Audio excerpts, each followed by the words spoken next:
E a última pesquisa da Datafolha confirma que essa disputa só tem 2 candidatos, que Lula pode vencer no primeiro turno, que Simone Tebet não serve para nada e que a candidatura do Ciro está fadada ao fracasso. Vem comigo.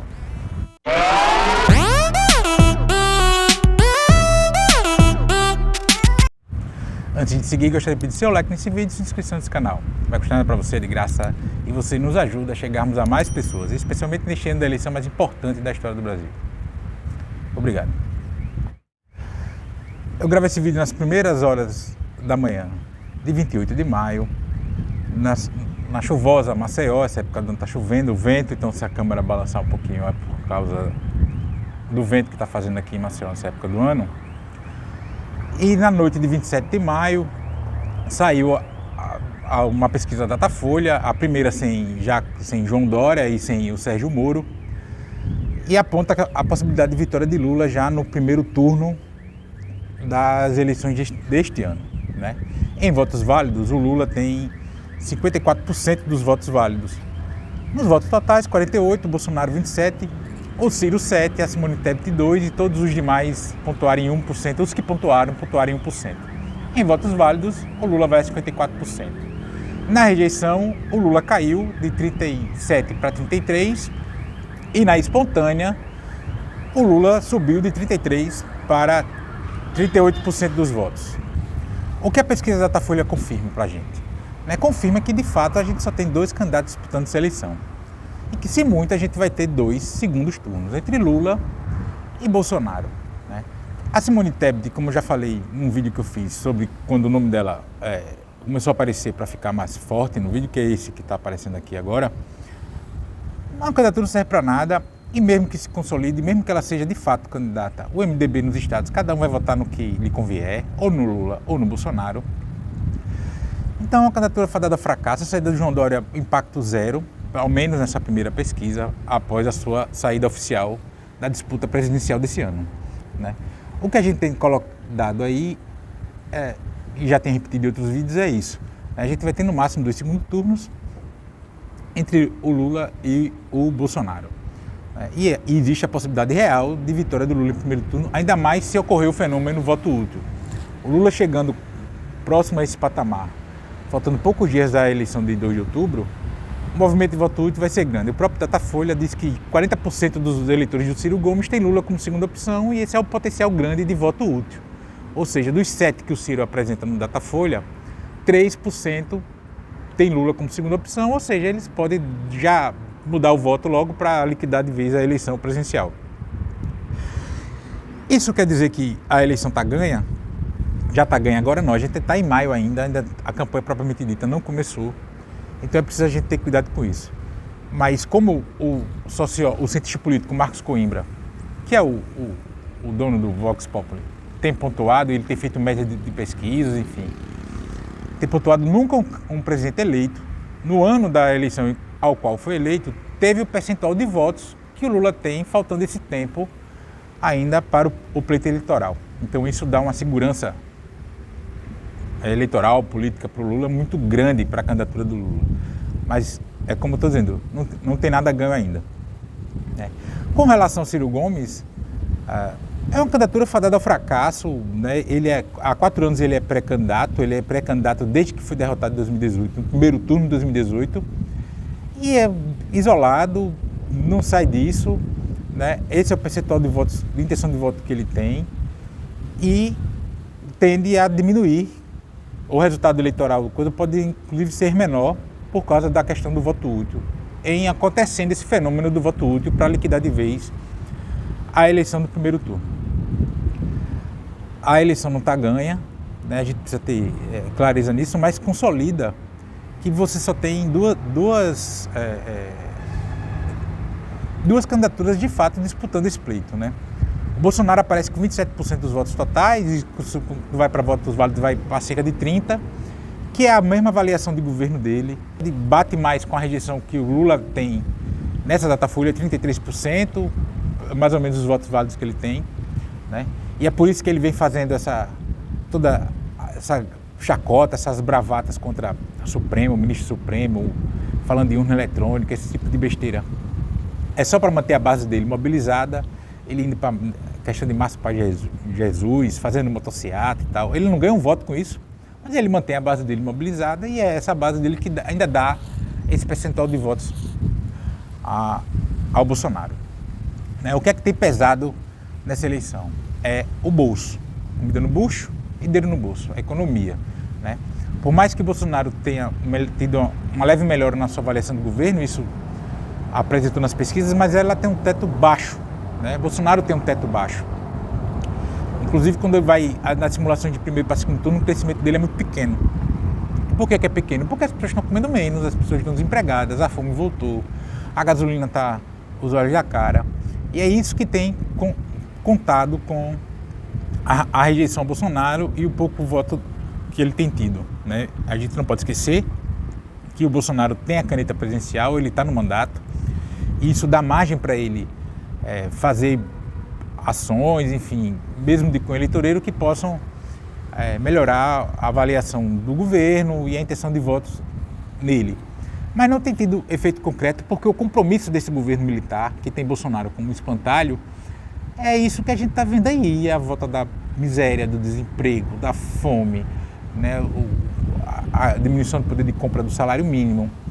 É um projeto de país para os mais ricos, é sucateamento do SUS, é cobrança de mensalidade de universidade pública, como a gente viu aí esse tal projeto para a nação que saiu há poucos dias, que eu comentei no vídeo anterior. Esse é o projeto dele aí, é um projeto antipovo, Bolsonaro ele tem mais votos entre os mais ricos, entre os brancos mais ricos e da região sul e sudeste, enfim. Mas a maioria da população não se enquadra nesse perfil de eleitor. E é por isso que ele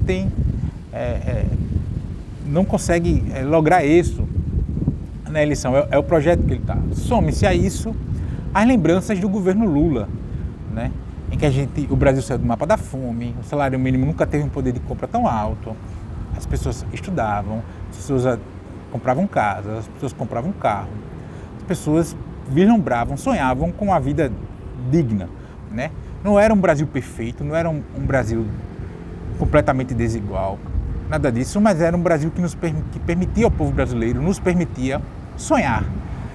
E é isso que o Brasil quer de volta, Todos os candidatos da Sonhar da Terceira Via estão indo para a lata do lixo. No momento que eu gravo esse vídeo, 8 já desistiram da disputa eleitoral.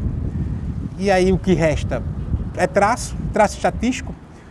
Na verdade, na margem de erro, eu tenho o mesmo percentual de votos que a Simone Tebet dentro da margem de erro, e eu nem candidato sou. Daí você tira como está dado isso, E é essa disputa que está colocada. Essa vai ser uma eleição de caráter plebiscitário. A gente vai ter, o povo brasileiro vai escolher entre continuar com isso que está aí, um governo entreguista, adorador da violência. A gente tem esse caso da PRF de Sergipe com o Genivaldo, que morreu, foi assassinado por asfixia por policiais da Polícia Rodoviária Federal. Uma coisa que é para chocar todo mundo, enfim, chocar o mundo, chocar os brasileiros, chocar todo mundo. Ou a gente tem um Brasil que nos permita sonhar. É óbvio que não vai ser fácil, nem a eleição, nem o próprio governo Lula não vai ser fácil, porque derrotar Bolsonaro não significa derrotar o que a gente chama de bolsonarismo, que se entende por bolsonarismo. Isso é um passo seguinte, e para isso também é preciso que a gente eleja governadores alinhados com esse projeto, que a gente eleja uma bancada no Congresso essencial, deputados federais, senadores alinhados com esse projeto de desenvolvimento, de distribuição de renda, de um Brasil mais humano, menos totalitário, enfim, para a gente devolver essas figuras do bolsonarismo de volta para o armário. É isso que está dado para o povo brasileiro, e as pesquisas têm confirmado isso, e o Datafolha confirmou isso. Mais pesquisas vão sair, e eu já comentei outras vezes, enfim, pesquisa, é normal que apareçam diferenças entre as pesquisas de intenção de voto, elas têm metodologias diferentes. Na verdade, a minha sugestão a vocês é que acompanhem o mesmo instituto de pesquisa sempre, adote o seu instituto de pesquisa e fique acompanhando ele, as variações que esse instituto de pesquisa apresenta nos seus levantamentos, Se Se você souber fazer média das pesquisas, faça, ou procure quem está fazendo, enfim. Eu já citei aqui nesse vídeo o Marcos Coimbra, do Vox Populi, ele tem feito esse tipo de trabalho, né? O Vox Populi não tem feito muitas pesquisas, mas ele tem feito esse compilado, essa média das pesquisas, outras pessoas também têm feito, e aí dá para acompanhar. Está dada a eleição, né? A eleição entre Lula e Bolsonaro, a possibilidade é muito grande de eleição em primeiro turno, mas a gente também não pode achar que já é fava contada. A eleição só se ganha depois que as urnas são apuradas, né? A história está cheia de casos assim, de viradas ou de não vitórias em cima da hora. Um exemplo mesmo com o próprio presidente Lula, em 2006, candidato à reeleição, faltando poucos dias para a eleição do primeiro turno daquele ano, em 2006. O Lula vencia no primeiro turno o então candidato do PSDB, o Geraldo Alckmin, que hoje é o vice do Lula pelo PSB, e faltando poucos dias conseguiu reverter e Lula não venceu o primeiro turno por 3 pontos. No segundo turno, o Alckmin teve menos votos no segundo turno que teve no primeiro, ou seja, inclusive um resultado atípico, né? Tamanha o crescimento da campanha do ex-presidente Lula. Do ponto de vista de campanha Bolsonaro, meio que do que fazerem, do ponto de vista de campanha política eleitoral, ele meio que já bateu no teto, ele fica insistindo em ir para eventos religiosos e fazer essas motocicletas aí. Ou seja, ele não tem muito mais o que crescer durante a campanha. Em campanha se faz dando esse sentimento de crescimento, você vai dando corpo e volume às suas campanhas eleitorais, à medida que vai se aproximando a eleição, para dar essa sensação de crescimento, de onda, que vai crescendo e tal. O Lula basicamente se mexe, joga parado, né? Se mexe muito pouco, tem feito muita atividade interna para segmentos, para grupos fechados. Enfim, no dia que eu gravo esse vídeo ele tem reunião com o movimento sindical em São Paulo. Então, ele tem feito muito isso e o Bolsonaro já tem feito campanha de rua, propriamente dita, e não tem muito mais para onde ir. Como eu disse e repito, já não está dando a vitória, tem muito tempo para a campanha eleitoral, mas sim dá um alívio, um suspiro. E como aquele meme do Ronaldinho Gaúcho, assim, estão deixando a gente sonhar. Mas é isso, essa Datafolha, ela confirma o seguinte: só tem Lula e Bolsonaro na disputa. A candidatura da Simone Tebet, como eu já falei no vídeo que eu falei aqui no card, em outro vídeo, enfim, não serve para nada. Primeiro porque ela é desconhecida, segundo porque o MDB não se centraliza nacionalmente, o MDB é um partido regionalizado, então nos estados cada um vai votar no seu. Aqui em Alagoas o MDB vai de Lula e em outros estados que o MDB vai de Bolsonaro. Eles vão de qualquer coisa, menos de Simone Tebet. Os demais nomes não servem para absolutamente nada, literalmente, assim como a Tebet, né, também não serve para nada.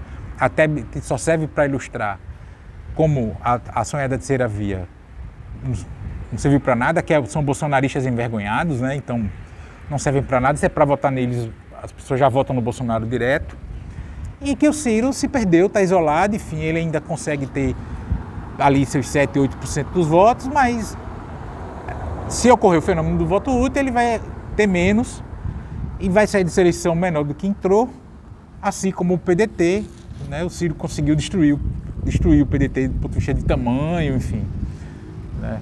E tem muita gente do PDT que vai votar em Lula, não vai votar nele. Pode até não falar isso abertamente, mas não vai votar no Lula logo.